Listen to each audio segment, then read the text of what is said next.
Hola a todos, ¿cómo están? Bienvenidos un día más al canal, mi nombre es Desiree y hoy les traigo un nuevo video. Y este es un video que quería traerles hace bastante tiempo ya, pero como van a ver ustedes, es un caso muy largo con demasiada información y claramente resumirlo completo en un solo video me iba a llevar muchísimo tiempo. Este es entonces, como les conté, un resumen general de todo lo que pasó en el caso de Loan Peña, junto con una novedad muy importante que sucedió en estos días con respecto justamente a este caso. Así que sin mucha más introducción, vamos entonces a empezar.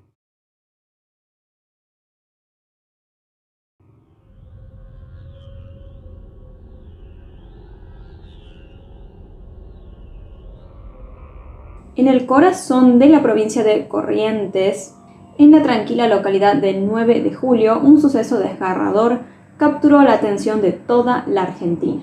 Loan Danilo Peña, un niño de apenas 5 años, desapareció sin dejar rastro el día jueves 13 de junio del año 2024. Aquel día, Loan acompañó a su padre, José Peña, a un almuerzo familiar en la casa de su abuela paterna Catalina Peña, ubicada en la zona rural de El Algarrobal. Esa era la primera vez que el niño visitaba la casa de su abuela en ese lugar. Pero lo que comenzó como un día de reunión familiar y aparente normalidad, pronto se tornaría en una pesadilla que, aún hoy en abril de 2025, mantiene en vilo a todo un país. Después del almuerzo, aproximadamente a las 2:30 de la tarde, y sin la autorización explícita de su padre, Loan se unió a su tío, Antonio Bernardino Benítez, un amigo de la familia llamado Daniel Fierrito Ramírez, la esposa de este, Mónica Millapi, y otros niños en una excursión para recoger naranjas en un naranjal cercano, situado a unos 600 metros de la casa de la abuela. Loan fue visto por última vez aproximadamente a esa hora, a las 2:20, 2:30 de la tarde más o menos.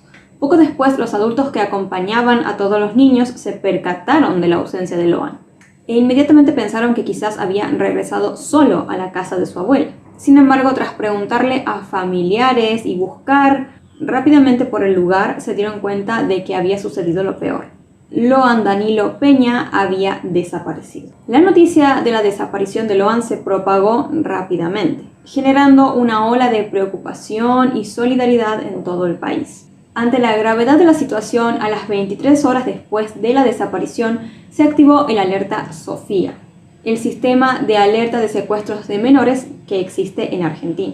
Inicialmente se desplegó un vasto operativo de búsqueda que involucró a rescatistas y policías, quienes rastrillaron alrededor de 10.000 hectáreas en la zona de la desaparición, pero no se hallaron ni rastros del pequeño Loan. Así fue como de a poco la desaparición de este niño fue desencadenando una serie de eventos e investigaciones que parecían no llegar a nada. Como se mencionó, Loan desapareció el día 13 de junio. Al principio la investigación se centró en la posibilidad de que Loan se hubiera perdido accidentalmente, pero esa hipótesis pronto se derrumbaría totalmente, porque luego de varios días de búsqueda finalmente la misma dio resultados, pues se halló una naranja pelada y una zapatilla de Loan. La distancia y la forma en la cual fue encontrada esta zapatilla fue lo que empezó como a generar dudas en esta hipótesis que decía que Loan se había perdido. Además, ya como les conté, habían pasado muchos días de búsqueda exhaustiva me refiero, y no se lo había encontrado, tampoco se había hallado su cuerpo ni nada. Por ende, era bastante extraño que un niño solo, que se había perdido accidentalmente por el monte, no apareciera de ninguna manera después de tanta búsqueda. Pero aún de todos modos no existían pruebas claras de que a Loan le hubiera sucedido algo más. Durante esos días, de todos modos, arrestaron a los 3 adultos que habían acompañado a Loan ese día al naranjal, y ellos eran su tío Antonio Bernardino Benítez, un amigo de la familia llamado Daniel Fierrito Ramírez y la esposa de este llamada Mónica Millapi. Ellos fueron acusados inicialmente de abandono de persona, es decir, no se los acusó en esta instancia de secuestro ni nada por el estilo. Simplemente la acusación decía que ellos como que habían descuidado al niño que debían cuidar. Días después, ante la falta de otros hallazgos relevantes, se emitió una alerta amarilla de Interpol y se ofreció una recompensa por información del paradero de Loan. Finalmente, un desarrollo significativo sucedió el día 21 de junio, cuando algunas pericias realizadas con perros adiestrados detectaron rastros del olor de Loan en 2 vehículos pertenecientes a un matrimonio conformado por Carlos Pérez, quien era un capitán de navío retirado, y María Victoria Cayllaba, una funcionaria municipal.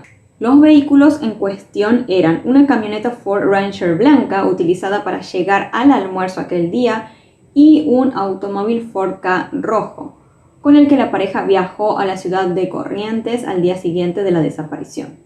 Ahí fue cuando la teoría de que Loan había sido víctima de un secuestro y posible trata de personas comenzó a cobrar fuerza, pues se creía que el niño había sido sacado del lugar de ese camino al Naranjal en esa camioneta Ford Ranger blanca y posiblemente trasladado después en el Ford Ka rojo a la ciudad de Corrientes. Se sospechaba de que el niño podría haber sido entregado allí a justamente una red de trata de personas, quizás con destino al país de Paraguay, dada la proximidad que tiene esta ciudad con la frontera. Tras estos hallazgos, claramente Carlos Pérez y su esposa Victoria Cayllaba fueron detenidos, convirtiéndose de esta forma en los principales sospechosos de haber entregado a Loan a una red de tráfico infantil, según la fiscalía. Pero ese mismo día también fue arrestado un comisario local de nombre Walter Maciel. ¿Y por qué fue arrestado este hombre? Los fiscales llegaron a la conclusión de que el hallazgo de la zapatilla de Loan había sido una puesta en escena. Es decir, que la zapatilla había sido plantada en ese lugar por alguien con el objetivo de que fuera encontrada por las autoridades, y que el niño jamás había estado en ese lugar. Se sospechaba que este comisario llamado Walter Maciel había sido esa persona quien había plantado esa zapatilla ahí, con el objetivo de justamente demorar la búsqueda inicial y obstaculizar la investigación. Además, se descubrieron algunos mensajes borrados y material de pornografía infantil en el celular de Carlos Pérez, lo que le añadió una dimensión perturbadora al caso. Pero al final no se pudo crear una conexión directa entre ese material y el caso de Loan.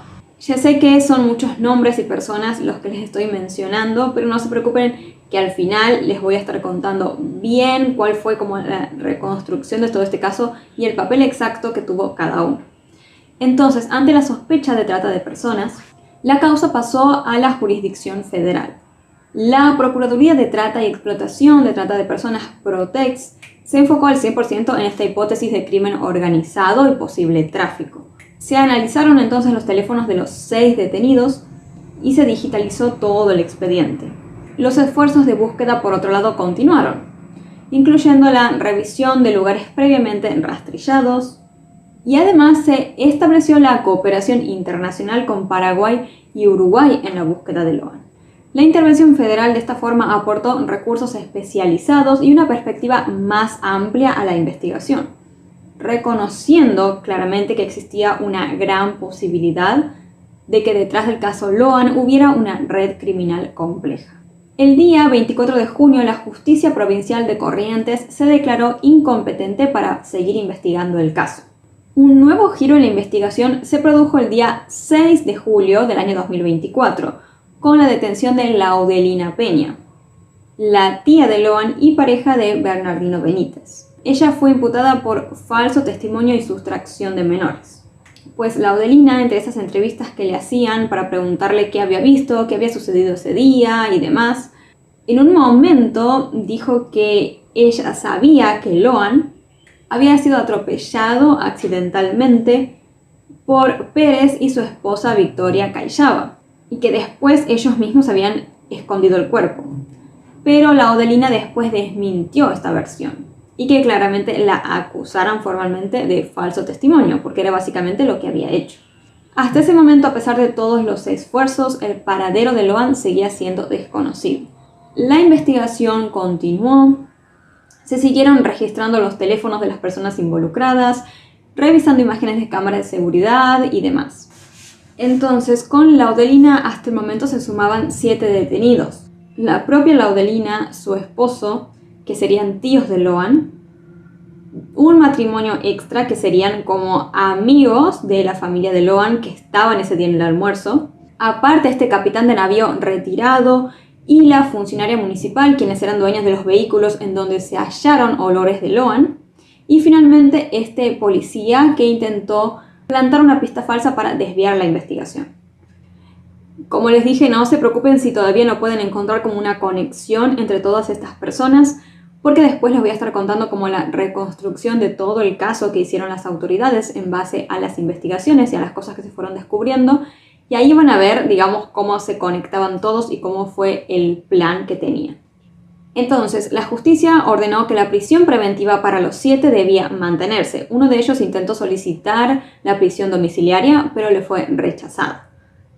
Por esos días, luego de que estas personas quedaron detenidas y las investigaciones continuaron, el Papa Francisco se expresó con respecto a este caso y mostró su preocupación por la posibilidad de que Loan hubiera sido secuestrado con el objetivo de ser vendido para el tráfico de órganos. Por otro lado, el abogado Juan Pablo Gallegos presentó una teoría en la cual él decía que el caso de Loan había sido una especie de secuestro express, con fines de explotación sexual dentro de la provincia de Corrientes, Argentina. Todas estas eran hasta el momento solamente hipótesis. Si bien se tenía ya a varios detenidos y muchas sospechas, no se sabía con exactitud qué había pasado con Loan y con qué fin exacto se lo habían secuestrado. El caso de Loan Peña ha recibido una cobertura mediática exhaustiva en toda la Argentina. Los medios han ofrecido actualizaciones prácticamente minuto a minuto durante los primeros días y análisis detallados de cada nuevo desarrollo que iba presentando el caso. La participación de varias figuras mediáticas, como por ejemplo el abogado Fernando Burlando, también contribuyó a la alta visibilidad del caso. Los propios padres de Loan, José Peña y María Noguera, también han sido figuras recurrentes en los medios, compartiendo allí su dolor, exigencia de justicia y haciendo llamados desesperados por información sobre su hijo. Los medios, por otro lado, también cubrieron las marchas y manifestaciones diversas que se hicieron organizadas por la familia y por la comunidad para pedir por el regreso seguro de Loan. Esta presencia mediática tan importante claramente sirvió para que el caso se mantenga vivo desde siempre. Este caso, el de Loan, particularmente se visibilizó tanto que toda la sociedad argentina básicamente estaba y está esperando saber exactamente qué fue lo que sucedió y, sobre todo, esperan, aunque sea difícil, que el niño aparezca sano y salvo. De verdad, el caso de Loan Peña generó una profunda conmoción y empatía en toda la sociedad argentina. Innumerables mensajes de apoyo y solidaridad fueron dirigidos a la familia del niño. Por otro lado, también las redes sociales se convirtieron en una herramienta fundamental para crear conciencia y coordinar esfuerzos en la búsqueda de Loan. Todas estas manifestaciones públicas claramente sirvieron para mantener el caso en la agenda mediática y para presionar a las autoridades a priorizar siempre la investigación, además de brindar un sentido de acción colectiva y apoyo a la familia de Loan Peña. Porque casos como el de Loan hay muchísimos, lamentablemente, pero la gran mayoría queda en la nada y por ende esos niños nunca tienen justicia y muchísimo menos vuelven a sus casas. Entonces, en verdad fue muy importante que este caso se visibilizara de esta manera, porque Loan es uno de muchísimos a los cuales les pasa lo mismo. De esta forma pasaron meses en donde la investigación fue avanzando muy lentamente y no se podía determinar cuál era el paradero de Loan. Loan seguía sin aparecer a pesar de la cantidad de detenidos que habían por el caso. Finalmente, en abril de este año ya 2025, casi 10 meses después de la desaparición del niño, el caso pasó a una etapa crucial, pues la Cámara Federal de Corrientes confirmó los procesamientos de los 7 detenidos por sustracción y ocultamiento de un menor, acercando de esta forma el caso a la instancia ya de un juicio oral. Entonces, para este momento ya la justicia, como les conté, tenía una especie de reconstrucción de todo lo que sucedió ese día de los hechos y cuál había sido el papel de cada una de estas personas involucradas. Resulta ser que ese día, 13 de junio de 2024, Loan, como ya sabemos, acompañó a su padre José a pasar el día en la casa de campo de su abuela Catalina. Ese día, justamente, ella había organizado un almuerzo familiar con varios miembros de la familia y también algunos amigos. Entre esos invitados se encontraban estas personas que luego serían claves en esta historia. Antonio Benítez, tío de Loan y esposo de Laudelina Peña, por ende también ella era tía de Loan. Daniel Ramírez y su esposa Mónica Millapi, que eran amigos de la familia, y una pareja también conocida por todos, que eran Carlos Pérez y Verónica Cayllaba. De acuerdo a lo que determinó la justicia, después del almuerzo se suponía que Benítez y Ramírez llevarían a Loan y a otros niños más que había en ese almuerzo a aquel naranjal. Mientras tanto, el papá de Loan se quedó en la casa siendo entretenido por Carlos Pérez y Verónica Cayllaba, quienes lo mantuvieron ocupado, digamos, con charlas y bebidas alcohólicas. Laudelina, la tía de Loan, y Mónica también acompañaron al resto del grupo a esa caminata hacia el naranjal. Pero en un momento clave, y siguiendo todo lo que ya estaba planeado, Laudelina se apartó del grupo y regresó sola a la casa de la abuela, ¿no? Poco tiempo después, Loan fue separado del resto de los chicos por Benítez, el esposo de Laudelina, y tío de Loan, recordemos. Y en ese momento él le avisó a Laudelina que pusiera en marcha la siguiente parte del plan. Ahí es donde vuelven a aparecer Pérez y Cayllaba. Estos dos, cuando recibieron la señal, salieron de la casa de la abuela con la excusa de que se iban a ver un partido de fútbol. Sin embargo, en realidad fueron a una escuela abandonada que había en el área conocida como La Tapera, donde ahí Benítez les entregó a Loan. Seguramente después de esto esta pareja trasladó a Loan en sus vehículos y por ese motivo los perros rastreadores más adelante encontraron su olor ahí.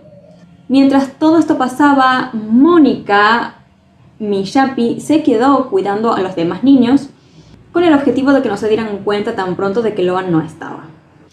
Ahora, uno de los puntos más serios que aparecen en el expediente judicial es el rol del comisario Walter Maciel, quien al parecer, e incluso también para los propios jueces, tuvo un rol directo en todo el crimen. También se cree que tomó ciertas decisiones antes del hecho para asegurarse de que el plan funcionara sin problemas. Según la investigación, este comisario tomó varias medidas para encubrir lo que iba a pasar. Una de las más graves fue haber manipulado el libro de registros de la comisaría. Esto impidió que quedaran asentados los horarios claves relacionados con la desaparición de Loan, lo cual retrasó la reacción de la policía durante las primeras horas, que como ya sabemos son fundamentales en estos casos. Pero eso no fue todo. Días antes del 13 de junio, es decir, el día de los hechos, Maciel habría estado tomando fotos de diferentes niños por la zona, posiblemente con la intención de identificar a su futura víctima. Y ese mismo día del almuerzo en la finca, este hombre se encargó de generar una especie de entorno seguro para los responsables. O sea, se montó todo un escenario para que el plan saliera lo mejor posible, digamos. Por otro lado, una de las conclusiones más importantes a las cuales llegaron los jueces era que Loan, al parecer, no era el niño originalmente elegido para el secuestro. Todavía no se conoce quién era el niño exacto que iban a secuestrar, porque como les digo, había muchos niños en ese almuerzo. Pero lo que sí está claro es que la decisión de llevarse a Loan fue tomada a último momento. Según parece, su llegada a ese almuerzo familiar con su padre fue algo inesperado para los organizadores del plan. Como Loan era el más pequeño, se cree que por ese motivo decidieron a último momento llevarse a él y no al niño que tenían pensado antes. Aunque los magistrados admiten que todavía hay varios aspectos del caso que no están del todo claros, también dejaron en claro que las pruebas reunidas alcanzan para confirmar que existió una planificación detallada y deliberada en todo este caso. Todos los involucrados, estas 7 personas detenidas, sabían exactamente lo que hacían y cumplieron un papel fundamental en la ejecución del crimen. Además, durante todo este tiempo se confirmó el procesamiento de 2 individuos más en esta causa que al parecer están vinculados con la Fundación Dupuy, una fundación que nació del caso de Lucio Dupuy, que es una historia de otro niño muy fuerte, porque al parecer estas 2 personas intentaron como obstaculizar la investigación. No se sabe muy bien qué fue lo que hicieron todavía, pero al parecer quedaron de igual manera en prisión preventiva. Pasaron más de 13 meses desde que Loan Peña desapareció en un almuerzo en Corrientes, Argentina. Y pasaron aproximadamente 20 días desde la última actualización que les hice de este caso. Durante todos esos días sucedieron muchísimas cosas. Afirmaron haber visto a Loan en un lugar muy específico, incluso hasta le sacaron fotos. Uno de los detenidos decidió romper el silencio y por fin hablar. Y se encontró, creo que esta es la noticia más fuerte de todas, se encontraron una serie de imágenes que involucrarían posiblemente al padre de Loan en la desaparición de su propio hijo. Vamos a empezar con lo primero que sucedió, y es que el día 26 de junio de 2025, una periodista de Uruguay aseguró que 4 días después de la desaparición de Loan, es decir, el 17 de junio del año pasado, 2024, ella lo vio vivo y conversando en una plaza de Paysandú. Según el relato de esta periodista, ella vio a Loan acompañado por 2 mujeres y otro niño. Y en un momento, el supuesto Loan se acercó hacia ella para acariciar a su perro. La mujer, al darse cuenta de que ese niño que se le había acercado era muy parecido a Loan Peña, lo detuvo y empezó a conversar con él. En dicha conversación, el niño, supuestamente Loan, le habló de que hace poco había muerto su gato. Según la periodista, el niño mostró un comportamiento natural y confiado, sin señales de miedo ni nada por el estilo. Según contó esta mujer también, en un momento el niño le dijo: "Estoy con mi primo Tommy,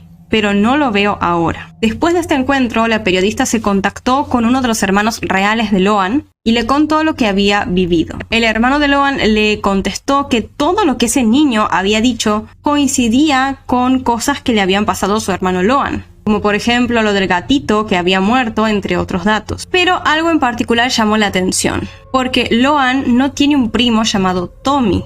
Y según contó la periodista, ese misterioso niño le dijo que estaba él ahí con su primo llamado Tommy.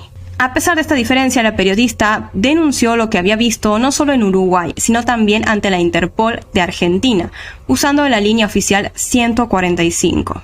La policía local en Paysandú después revisó las cámaras de la plaza y zonas cercanas y descubrió que efectivamente el día y a la misma hora en el cual la periodista había dicho tener el supuesto encuentro con Loan, habían pasado 2 mujeres caminando con 2 niños en esa plaza, algo que coincidía totalmente con el relato de la periodista. Pero no fue posible identificar con certeza que uno de esos niños sea efectivamente Loan. Este testimonio, aunque sin evidencia concluyente, reactivó la hipótesis de que Loan podría haber sido llevado a Uruguay, posiblemente por una red de tráfico o secuestro transnacional. Lamentablemente, ese testimonio quedó ahí y puede haber llegado a ser Loan, capaz sí, pero por otro lado siento que tranquilamente se pudo haber tratado de otro niño, quizás un niño muy similar, y la periodista simplemente se confundió, o sea, digamos, creyó que era él porque lo vio demasiado parecido, pero no era él al fin y al cabo. Digamos que las 2 cosas pueden ser. Habría que ver si se llega a algo con este testimonio o no, pero como todo esto sucedió en junio en realidad del año pasado, ahora como que se volvió a hablar de eso, pero en realidad tuvo lugar en junio del año pasado, no sé si dicho testimonio terminará llevando a algo importante en este caso o no. Por otra parte, uno de los detenidos en relación al caso de Loan, al quien le dicen el americano, rompió el silencio en estos días y decidió hablar sobre todo lo que sucedió. Nacido en Villa Domínico, partido de Avellaneda, Nicolás Soria, a quien después le dirían el americano, se radicó en Miami a los 20 años tras recibir una oportunidad laboral vinculada al comercio exterior. Allí, según su propio relato, empezó como empleado y con el tiempo se convirtió en emprendedor, llegando a fundar sus propias empresas. En el año 2016, su vida dio un giro inesperado, cuando por motivos supuestamente personales, se involucró como voluntario en la ONG estadounidense Operation Underground Railroad, dedicada a combatir la trata y el abuso sexual infantil. Esta organización fue fundada por nada más y nada menos que Tim Ballard, una figura hoy en día envuelta en controversias internacionales. Según la propia versión del americano, después de esto, él volvió a la Argentina en el año 2024 para estar cerca de su madre y de su pareja, con quien se encontraba esperando un hijo. El día 30 de junio de ese mismo año, es decir, el 2024, el americano viajó a Corrientes. Y el día 1 de julio, 2 semanas después de la desaparición de Loan, llegó a la localidad de 9 de julio, de donde era el niño. Ese mismo día, según su propio testimonio, el americano visitó la casa de la abuela de Loan, Catalina. Ahí empezó a decir que él era un experto en todo esto de la trata de personas, que había trabajado para la DEA, la CIA y hasta la Interpol. Vestía como agente de inteligencia, mostraba credenciales extranjeras y decía que todos lo llamaban justamente el americano. Él empezó a decir, básicamente ahí en Corrientes, que él era un colaborador que venía para ayudar con la búsqueda de Loan. Y se alojó ahí en la provincia en un hotel junto a las primas de Loan, porque según el americano estaban siendo protegidas por una ONG internacional. Con el tiempo, la justicia comenzó a sospechar de que detrás de esa fachada que presentaba el americano se escondía algo más oscuro, y de que este hombre no era en realidad agente de ninguna organización oficial. Descubrieron pronto que las credenciales que mostraba eran falsas y que la ONG que supuestamente lo acompañaba no estaba registrada ni autorizada para custodiar personas. Y lo peor de todo, parecía ser que este sujeto estaba interfiriendo activamente en la investigación por la desaparición de Loan Peña. Finalmente, un día la prefectura llegó a ese hotel con una orden judicial. Fue entonces cuando el americano decidió accionar e intentó bloquear que se llevara a cabo todo este procedimiento. Cerró todas las ventanas y se negó a abrir las puertas. Finalmente, las autoridades lograron demorar a el americano por resistencia a la autoridad. Y después, al investigar más a fondo, descubrieron que efectivamente este sujeto no tenía ningún rol oficial, había entrado a la causa de Loan con mentiras, manipulando testigos, había alterado relatos y entorpecido directamente la investigación por el caso de Loan. Las autoridades creen que el americano no actuó solo. Según la fiscalía, fue parte de una red que buscaba desviar la causa, llevando la atención hacia supuestas tramas de trata internacional y narcotráfico, sin pruebas reales. Al sujeto por todo esto lo detuvieron y hoy en día continúa detenido en el penal de Marcos Paz. Y se lo investiga por encubrimiento, entorpecimiento de la investigación, asociación ilícita, uso de documentación falsa y otras imputaciones muy graves. A más de 9 meses de haber sido detenido, 9 meses en los que no dijo ni una sola palabra, finalmente el americano decidió hablar. Lo hizo a través de una carta que envió a algunos periodistas. En ella dijo lo siguiente: soy inocente, no hice nada, me están usando como un chivo expiatorio. El americano en esa carta aseguró que no tuvo ningún tipo de participación en la desaparición de Loan. Dijo que él en verdad llegó a Corrientes con la intención de ayudar, movido por su experiencia en la participación en las diferentes ONGs, pero que terminó siendo víctima de una operación mediática y judicial para buscar culpables donde no los hay. Según su versión, él nunca entorpeció la causa, todo lo contrario. Afirmó que brindó información, protegió testigos y hasta ofreció contactos internacionales para agilizar la búsqueda de Loan. Pero de repente, según dice el americano, alguien empezó a inventarse versiones, como que él era de la CIA, que manipulaba a la gente, etcétera, etcétera. También sostuvo que su imagen fue utilizada como pantalla para desviar la atención pública y dijo: yo no soy el malo de esta historia, pero es más fácil culparme a mí que investigar lo que realmente pasó con Loan. Luego, en un momento de su testimonio, se mostró dolido sobre cómo su nombre fue arrastrado por los medios, cómo su familia sufrió todo lo que pasó, cómo su historia fue convertida en una especie de novela policial sin fundamentos. Y dijo lo siguiente: nunca dije ser de la CIA, me presenté como un colaborador, si cometí un error fue confiar demasiado. A pesar de toda esta declaración, la justicia, al menos hasta ahora, sigue manteniendo la misma postura. El americano seguirá imputado por encubrimiento, entorpecimiento de la investigación y uso de documentación falsa. No obstante, en su carta, el americano insiste y dice: me quieren preso porque no soy parte del sistema, porque no encajo, porque molesté.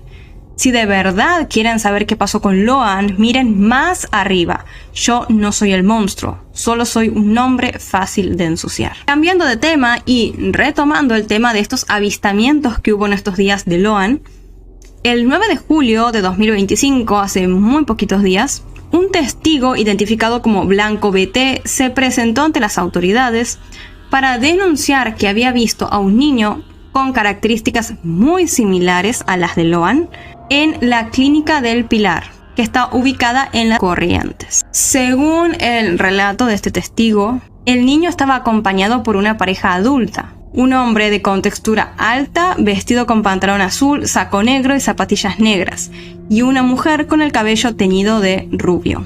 Contó que el niño llevaba ropa gris y una gorra roja o bordó. El sujeto, como pudo, tomó una foto de ese niño y es esta que estamos viendo aquí. Lamentablemente no es una foto muy buena. Es la foto que, digamos, el testigo pudo tomar. Pero si le hacemos mucho zoom, podemos ver que el niño al cual se refiere este sujeto es este que vemos aquí, que sí podemos distinguir claramente que tiene como una especie de gorra color roja o bordó. Ya si tiene características similares a Loan o no es más difícil de ver, al menos con esta imagen que tenemos aquí. A pesar de que este testigo intentó alertar a las autoridades sobre lo que había visto lo antes posible, cuando las mismas llegaron al lugar, es decir, a esa clínica, estas personas con el niño ya se habían retirado de la misma. Esta imagen que les mostré recién empezó a ser difundida por los medios y actualmente se dice está siendo analizada por peritos judiciales para determinar si en verdad existen coincidencias entre ese niño fotografiado y Loan Peña. Sea ese niño Loan o no, la realidad es que este avistamiento reavivó nuevamente las esperanzas de encontrar a Loan con vida. Y si es el niño de esa foto, significaría que no solo Loan está vivo, sino que también se encuentra dentro de su propia provincia, en Corrientes, Argentina. Así que hay que ver si estas imágenes llevan a algo o no. Yo estuve leyendo algunos comentarios y muchas personas dicen que están queriendo hacer como show y no sé qué, y con el caso de Loan al mostrar esas fotos, y personalmente no creo que las personas que denuncian este tipo de avistamientos busquen hacer un show ni nada de eso. Simplemente ven niños que creen que pueden ser Loan, ven niños muy parecidos y hacen lo correcto, al menos para mí, que es denunciar, porque al fin y al cabo uno nunca sabe. Siempre en estos casos de desaparición que son muy virales, denuncian muchísimos avistamientos falsos, lamentablemente, pero es importante hacerlos. O sea, digo, si yo veo en la calle a un niño que lo veo, no sé, para mí prácticamente igual a Loan, obviamente que lo voy a avisar. Lo peor sería no avisar, o sea, y dejar que vaya y pase, porque uno nunca sabe, literalmente nunca sabe cuándo puedes dar quizás efectivamente con el niño o la persona desaparecida. Y sí, obvio que van a existir muchas veces, la gran mayoría van a ser avistamientos falsos, falsas esperanzas, pero no por eso vamos a dejar de difundir este tipo de situaciones o a dejar de denunciarlas. Y afortunadamente existe gente que está interesada en resolver esto, que saben, que conocen del caso, que conocen muy bien la imagen de Loan, y al notar algo extraño toman acción, agarran y dan aviso al toque, que es lo más importante, ¿no? Mientras más rápido uno pueda avisar, mejor va a ser. En este caso lamentablemente no se llegó a tiempo, las parejas con el niño ya se habían ido, pero de todos modos, mientras más antes uno pueda avisar, mejor. Ahora sí, un giro inesperado sacudió totalmente la investigación por la desaparición de Loan. Y es que el periodista Alejandro Pueblas, que como ya sabemos está siguiendo increíblemente todo este caso, difundió unas imágenes inéditas, supuestamente extraídas del celular de Laudelina Peña, que es, recordemos, tía de Loan y está imputada por la causa de la desaparición del niño. Miren, las fotos son estas dos que les están apareciendo por acá. Lamentablemente las fotos no tienen muy buena calidad, como pueden estar viendo, pero a pesar de eso se puede distinguir al menos para mí, de una forma bastante fácil. Que en esta foto se encuentra en el medio la abuela de Loan, a la izquierda el padre y a la derecha Laudelina, aparentemente. Y en esta otra imagen tenemos a la abuela de Loan en el medio, de pullover rojo a Pérez y de negro a Callaba.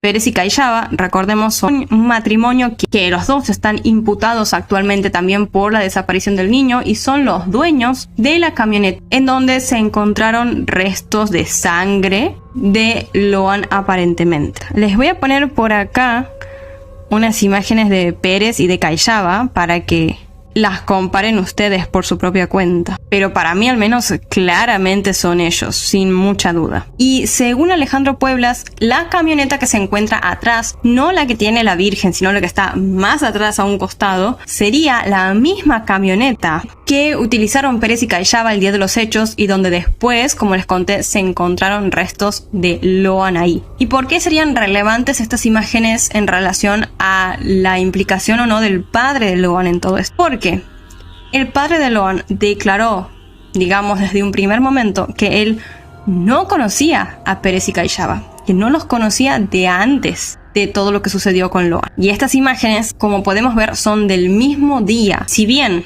el padre no se saca la foto con Pérez y Callaba, podemos suponer por lógica que estaban todos ahí ese día en el mismo lugar y que probablemente, de hecho es bastante posible, el padre sí conocía a Pérez y a Callaba de antes. No me vas a venir a decir que esto es después de lo que le pasó a Loan, porque no tendría mucho sentido. ¿Van a estar así como si nada sacándose fotitos después de lo que sucedió? No creo, ¿no? Entonces, estas imágenes tranquilamente podrían sugerir que el padre de Loan tenía en realidad un vínculo mucho más estrecho con Pérez y Callaba, que jamás reconoció públicamente, que mintió en su declaración, por ende podría ser investigado por falso testimonio, e incluso las imágenes podrían sugerir una posible complicidad del padre con todos los detenidos por la desaparición de su hijo. Esta noticia, al menos al momento en el cual estoy grabando este video, es demasiado reciente, por ende hay que ver si en los siguientes días surgen nuevas noticias en relación a este descubrimiento y qué pasa en general. Es muy fuerte de todos modos ver esas fotos, porque al menos para mí, porque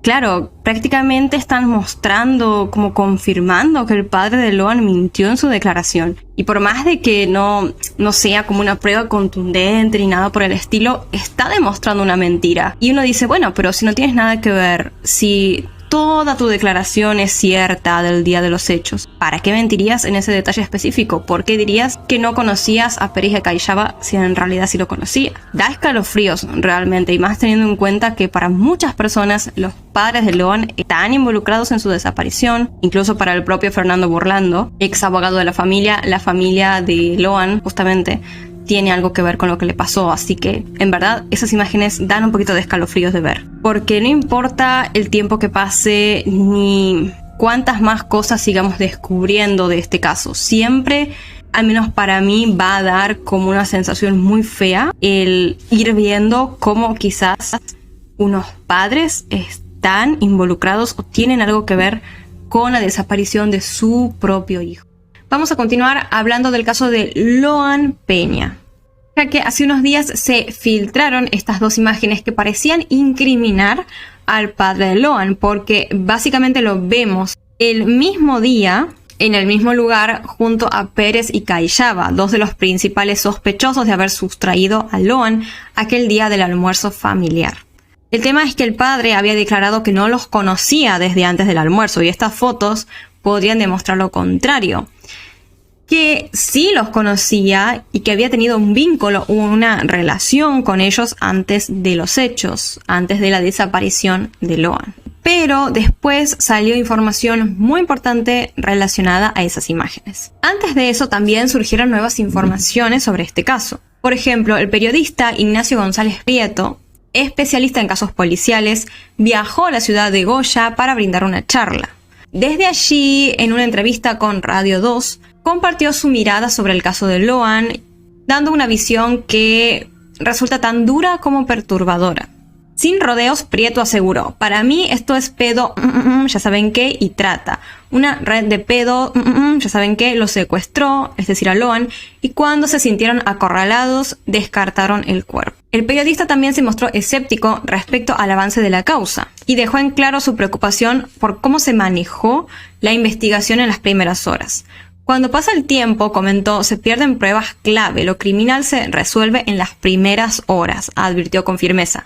Y esto es cierto porque sabemos que cuando se comete un crimen, las primeras horas son fundamentales. Un crimen como una desaparición, las primeras horas son fundamentales. Uno de los puntos que más inquietan a este periodista es el hecho de pensar que se va a llegar al juicio sin pruebas fuertes. Y eso puede poner en riesgo que los acusados reciban una condena firme. Pero por otro lado, Ignacio mencionó algo que puede ser clave.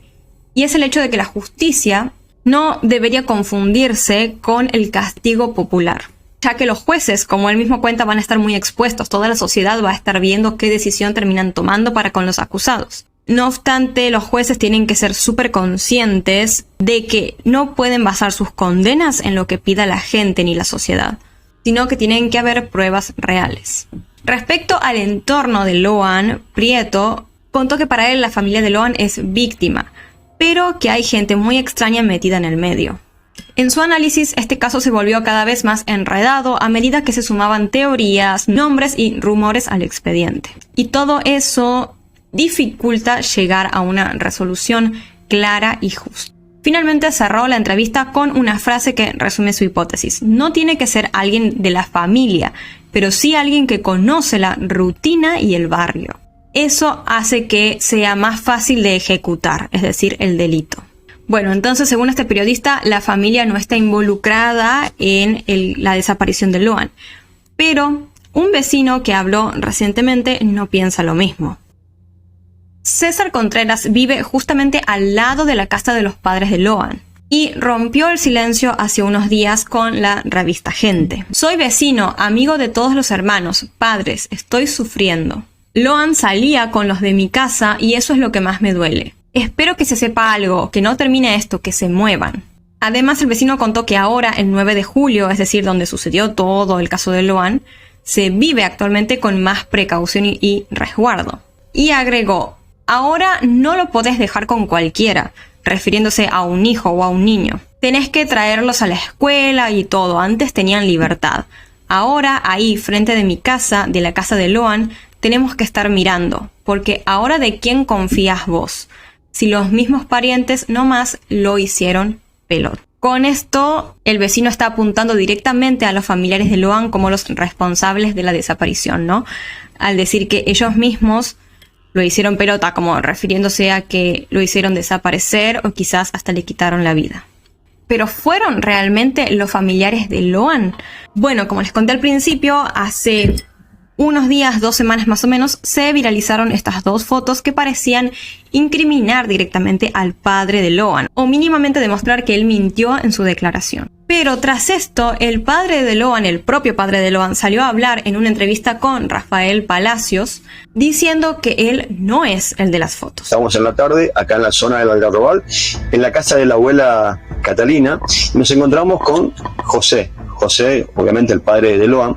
Bueno, queremos hablar con él porque ha surgido en las últimas horas una imagen, una foto que ha circulado en la cual se dice que él tenía conocimiento, o se ve en la foto, por un lado a Cayaba, también estaba al lado de Lina, y que él estaba presente ese día junto a la Virgen.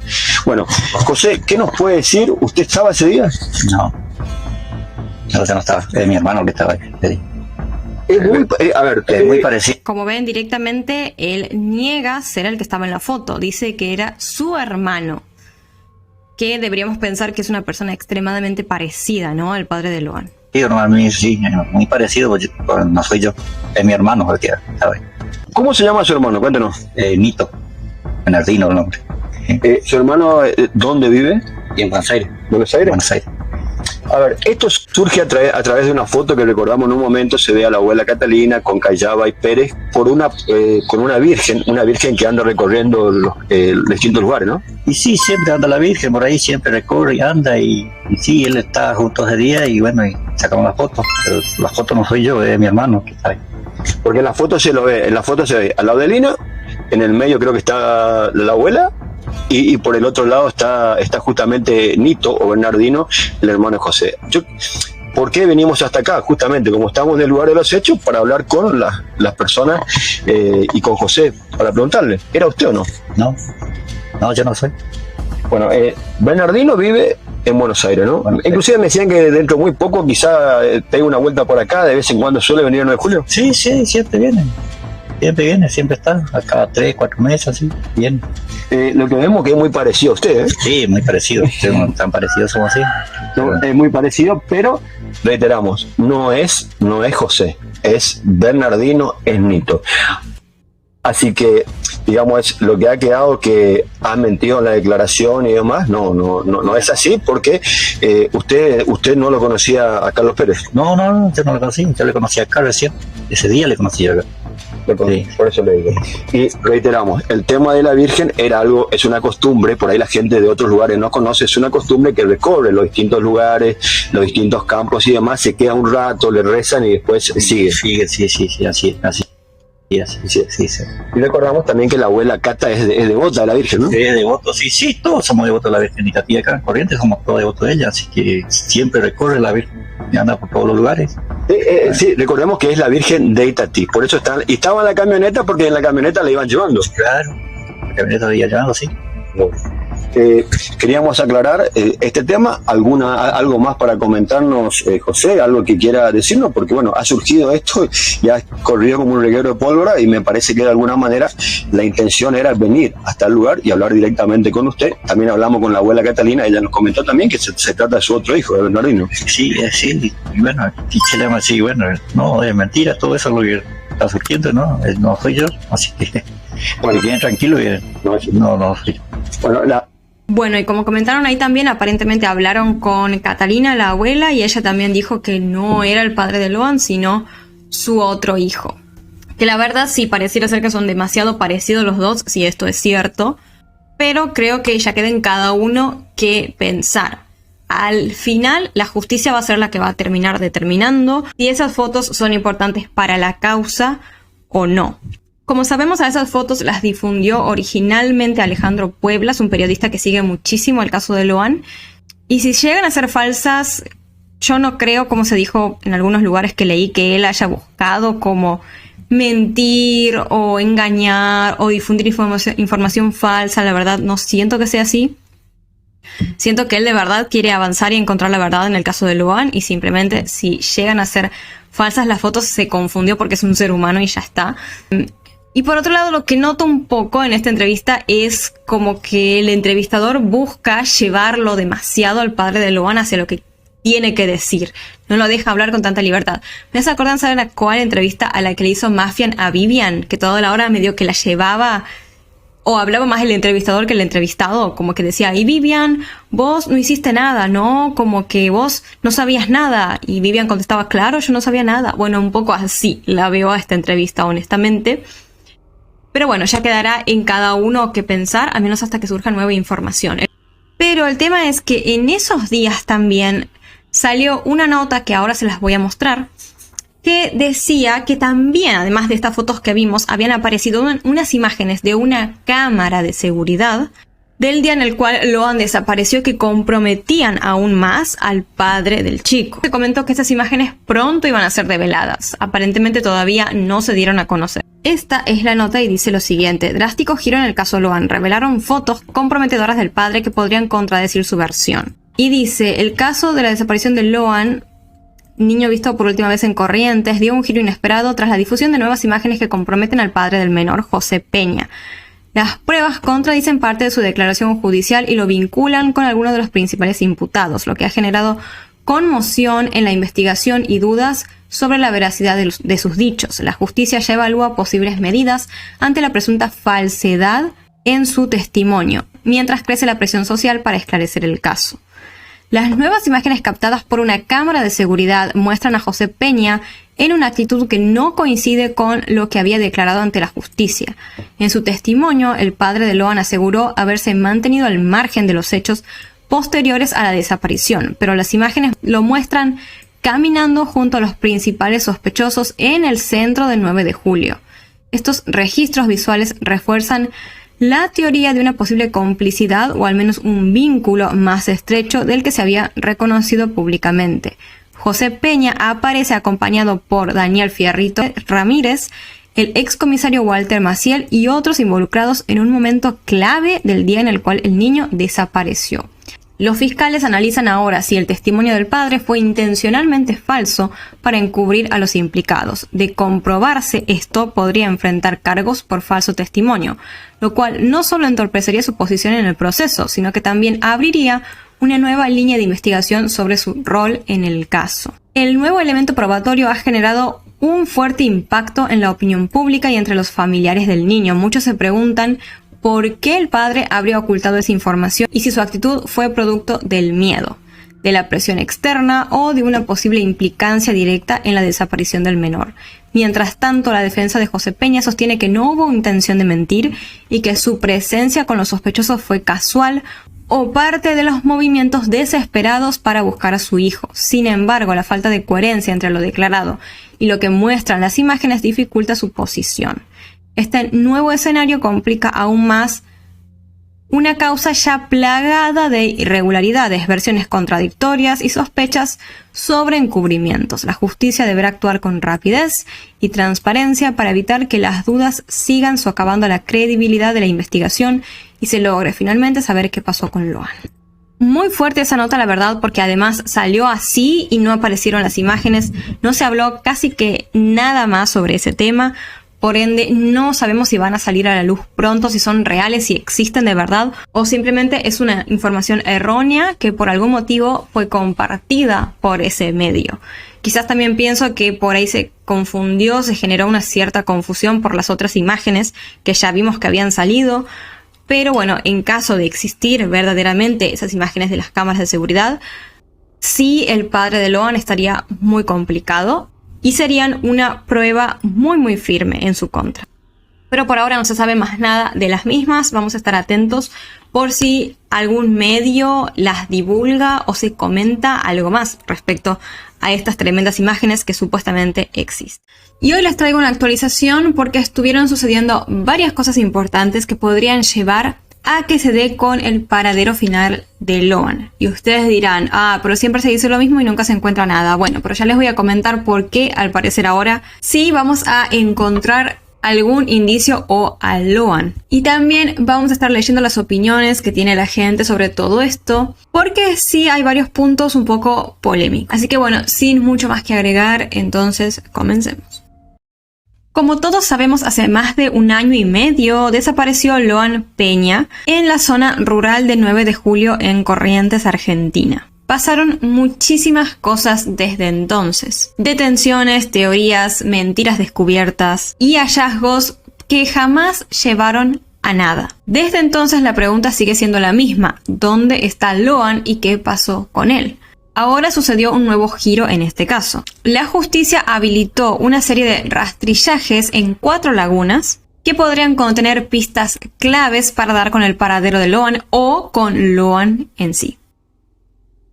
Loan Danilo Peña Noguera fue visto por última vez el día 13 de junio en el paraje Algarrobal, departamento de San Roque, provincia de Corrientes, Argentina. La causa con el tiempo pasó al fuero federal y hay varios adultos procesados por sustracción y ocultamiento de Loan. Hasta ahora no ha habido, como les comenté, ningún rastro de él.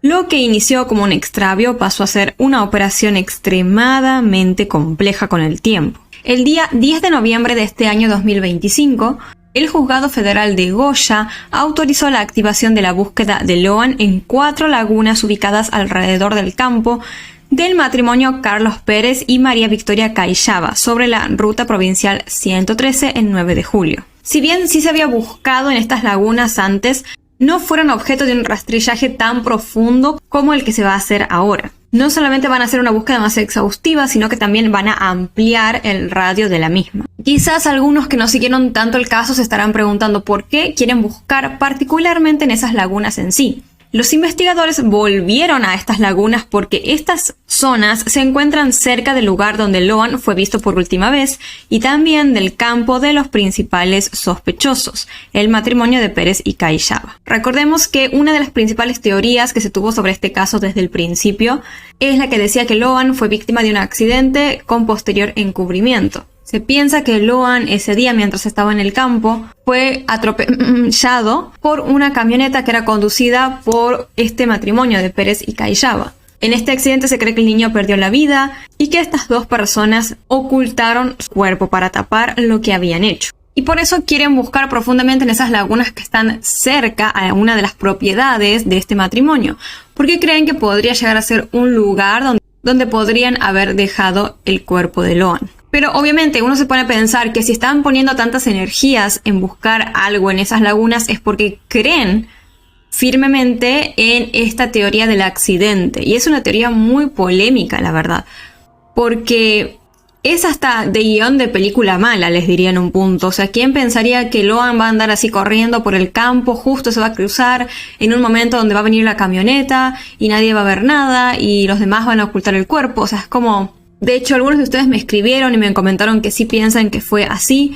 Para mí personalmente no, es una teoría con poco sentido, pero bueno, a pesar de eso hay algunas fuentes, algunos periodistas que afirman que esta es la única teoría coherente y que las demás, por ejemplo, la que decía que Loan quizás había sido víctima de la trata de personas, no fueron más que teorías hechas para hacer perder el tiempo y nada más. Como que quieren hacer quedar como tonta la idea de que Loan fue víctima de la trata, de que por ejemplo Loan fue secuestrado y vendido, pero sí como lógica la del accidente, cuando para mí personalmente al menos es al revés, no sé qué opinarán ustedes. Pero obviamente si están poniendo tantas energías en buscar en estas lagunas es porque quieren creer que esta teoría del accidente es cierta o intentar que la población lo crea así. Sea cual sea el motivo, con estas lagunas como foco, los peritos buscan no solo a Loan en sí, que por más que suene feo decirlo, si se llegan a encontrar restos ahí, ya serían restos óseos nada más, sino también si no se encuentra el cuerpo, podrían hallar objetos, restos orgánicos, rastros de sedimento u otras señales que hasta ahora no habían sido exhaustivamente exploradas, pero que podrían arrojar luz sobre qué fue lo que le pasó en verdad a Loan. El terreno donde se debe hacer esta búsqueda es arduo. Las lagunas son amplias, algunas de más de 285.000 metros cuadrados, de difícil acceso, con zonas profundas, vegetación alta y cambios de nivel que dificultan las pericias. También el clima propio de la zona rural correntina afecta a la búsqueda. Por ejemplo, hay lluvias súbitas, barro, poca señal telefónica. Y todo esto dificulta que se puedan hacer rastreos prolongados. A pesar de todos estos obstáculos, los equipos avanzan. Se están haciendo búsquedas a pie, con drones, con apoyo acuático, registro audiovisual obligatorio. Se dice que este operativo tendrá un tiempo estimado de 50 días, dependiendo del avance de pistas y las condiciones climáticas de la zona. Es decir, hay posibilidad de que se extienda si el clima se pone muy complicado y hace que las cosas se demoren. O sea, podrían terminar siendo más de 50 días. Miren, esta es la localidad de 9 de julio donde vivía Loan. Y por toda esta zona tenemos obviamente una área rural. Estas, si seguimos bajando, o sea, vamos de nuevo, este es 9 de julio, bajamos. Estas son las lagunas en cuestión. Se dice que toda esta parte, toda esta zona, desde esta laguna grandota que está aquí y estas chiquitas, todos estos son campos que les pertenecen a Pérez y Callaba, dos de los principales sospechosos. Se buscó en un momento en esta laguna grandota de aquí, pero como se dice, no fueron como rastrillajes o búsquedas tan profundas. Entonces ahora se está buscando de nuevo en esta laguna, esta que es bastante grande y que incluso se dice puede llevar varios días, en estas chiquitas de por acá y también en esta otra que se agregó también recientemente en estas búsquedas. Así que miren con lo grandes que son. Si nos ponemos a pensar que están buscando restos óseos, tiene sentido que lleve muchos días buscar en profundidad en esas lagunas. Ahora, algo que es importante mencionar y hay que dejar en claro es que estas búsquedas son independientes a la causa principal. Esto que quiere decir que no son búsquedas relacionadas con la causa que se encuentra ya elevada a juicio, donde tenemos a estas 17 personas imputadas por haberlo hecho desaparecer a Loan. Tiene una vinculación natural porque se trata de la desaparición del mismo niño, pero son procesos distintos, dijo la jueza. Uno orientado a la responsabilidad penal y otro a la búsqueda efectiva de Loan. O sea, digamos, todos estos rastrillajes, más que intentar inculpar, por ejemplo, a Pérez y Cayaba o a los otros detenidos, tienen el objetivo de dar con el paradero de Loan. Eso es como lo principal. Yo creo que igual, a ver, si se llega a encontrar algo importante, no sé, supongo que se lo podría incluir en la causa porque, a ver, supongamos que se lo encuentre a Loan. Por más de que ya haya pasado mucho tiempo y los restos sean óseos, algo de información se podría sacar y podrían servir de prueba. O sea, no es lo mismo hablar de un caso donde no tenemos cuerpo, no tenemos nada, no sabemos qué pasó, allá sí tener un cuerpo. Según pude leer, si sí se llega a encontrar algo concluyente, como por ejemplo restos, objetos pertenecientes a Loan, etcétera, etcétera, sí podrían generar un giro en la causa. ¿Y qué pasa si no se encuentra nada? Bueno, por ahí haya que sí ya cambiar de hipótesis, ¿no? Porque si la idea principal de los que sostienen esta hipótesis del accidente es que después Pérez y Cayaba dejaron a Loan en una de esas lagunas, se cae porque básicamente no encuentran nada, entonces van a tener que ver hacia dónde disparan después de eso. Como les dije, a mí, al menos para mí, como opinión personal, esta teoría del accidente no tiene mucho sentido. Por eso pensé que sería difícil que se encuentre algo en esas lagunas. Algunos comentarios de la gente son, por ejemplo, toda una payasada y los periodistas se prenden de este espectáculo creado. Creo que no lo van a encontrar después de tanto tiempo. Si está en una casa, ¿desde cuándo ya hubiera salido? Si está lejos, pues no lo van a encontrar. Y si lamentablemente está enterrado en la laguna o en la orilla de la laguna, pues tampoco lo van a encontrar. Creo que no buscan donde tienen que buscar y desde el principio no lo hicieron. O sea, a ver, yo creo que si lo pusieron ahí en la laguna, sí pueden van a encontrar restos óseos, pero el tema es que para mí, como les decía, es poco probable eso. Y ese tiempo trajeron toda la tecnología y nada, es para despistar y liberar a presos. Es obvio, payasos, dicen por acá. Aquí hay un comentario muy interesante, dice: quiero que la gente entienda que encontrar al Loan en la laguna no significa que lo atropellaron. Tranquilamente pudieron secuestrarlo a Bu y Lo y tirarlo en la laguna. Todavía puede ser Tra. Tra no solo es a otro país. Alquilarlo para P, ya saben qué, hilos. Una hora también es Tra, aviso. Bueno, no sé si se entiende algo por la cantidad de censura que tuve que aplicar aquí, pero bueno, es interesante este comentario porque es cierto, no sabemos si llegan a encontrar a Loan en esa laguna, si efectivamente estuvo ahí desde siempre o si lo van a poner ahora para que sea encontrado a propósito o lo hayan puesto hace un par de meses para que en algún momento eventualmente lo encuentren ahí. Aparte ustedes piensan que es como la hipótesis esta del accidente es como la más fácil para los acusados. No es lo mismo que te acusen de algo que no fue tu intención. No puedo decir el cargo exacto por el tema de la censura, pero bueno, que algo que no fue tu intención a cuando vos desvives a alguien intencionalmente queriendo hacer eso. Entonces todos, si se llega a comprobar la hipótesis del accidente, todos quedarían libres. Pérez y Cayaba serían los únicos que recibirían cargos, pero como les decía, por algo que no fue su intención. Entonces sería mucho menor la pena a si se los encuentra culpables de un delito peor. Obviamente, analizando bien las muestras de lo que se encuentre, se podría precisar si eso estuvo ahí desde siempre, si fue plantado y todo eso. Pero bueno, o sea, vaya a saber si lo van a hacer bien o van a querer tapar todo directamente, ¿no? Aquí hay otro comentario muy parecido, dice: todo un circo, si gastaron tanto dinero en tecnología buscando a Loan y no apareció, van a encontrar ahora un cuerpo plantado. Cuéntenme ustedes qué opinan de todo esto. Ya mi opinión creo que la dije varias veces y si se llega a encontrar algo en estas búsquedas, creo que voy un poco más por ese lado también, a pensar que esto fue plantado. Cuéntenme entonces ustedes qué opinan y bueno, vamos a ver cómo avanza esto, ya que a estas alturas siento que lamentablemente tenemos que esperar lo peor. Ya con Loan como que cada vez hay menos esperanzas de que él pueda regresar sano y salvo, obviamente, pero al menos hay que saber dónde está, ¿no? Y qué fue lo que pasó. Así que esperemos que se sigan haciendo estas búsquedas y que no termine todo en algo plantado que va a llevar simplemente a que los verdaderos responsables se salgan con la suya y nunca sepamos la verdad.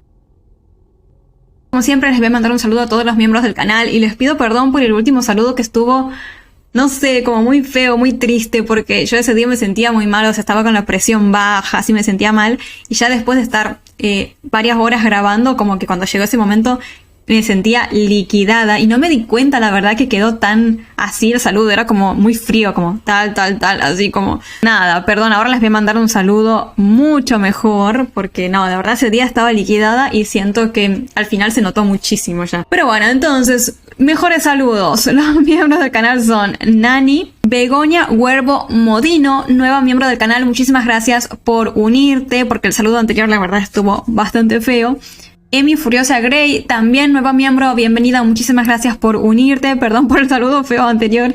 Neodox, Pamri, Brittany Moraga, Miguel Heredia, Stephanie Jorak S, Jacqueline Castellanos, miembro veteranísima ya de este canal, muchas gracias por seguir apoyando este canal. Jackie, Angélica Hernández, Ana Catarina Po también, ya tiene el loguito de los miembros más antiguos del canal. Mariela, Danae, Maribel Granadeño, K9 Barlo, Sonia Loera, Valerie Escobedo, Guadalupe M, Luz Gris Concepción, Winona Waiters, Laila, también veterana aquí, hace más de un año. Ahora estás cumpliendo un año este mes. Ay, felicidades. Rebeca Guzmán, Pamela Sánchez, también cumpliendo el año ahora. Muchísimas gracias. Sandra Escobar MD, 16 meses de membresía. Y Laura Elena Garridos con 15 meses de membresía. O sea, muchas gracias por seguir apoyando después de un año este canal. Hay que aguantarme un año, como les decía. Y gracias a todos los nuevos y los que siguen constantemente renovando su membresía. Ahí con los colorcitos del loguito que les puse puedo ver más o menos el tiempo también que llevan ustedes en el canal, ya que mientras más tiempo estén les va cambiando el color. Va de negro hasta gris y después se va haciendo de otros colores. Así que bueno, muchísimas gracias por seguir apoyando este canal. Si les interesa en general este contenido, no olviden suscribirse al canal y activar la campanita de notificaciones para que YouTube les avise cada vez que suba un nuevo video. Y bueno, si están interesados en que veamos todo esto de Vivian, estén atentos al canal, que en estos días ya, bueno, como les decía, si no sucede algo así, que haya algo así novedoso de lo cual haya que hablar con respecto a este caso, vamos a ir directo hacia eso. Muchísimas gracias por verme, les mando un beso enorme y los veo la próxima.